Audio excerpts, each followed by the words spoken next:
Ministry of Primary and Secondary Education has got a platform that we call the Learning Passport, which is available online, and the URL is www.mopse.learningpassport.unicef.org.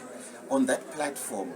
all our kids, all our learners, all our pupils, parents can find enough material from ECD right up to upper 6, which material is readily downloadable from those platforms. That platform, the Learning Passport, even if you use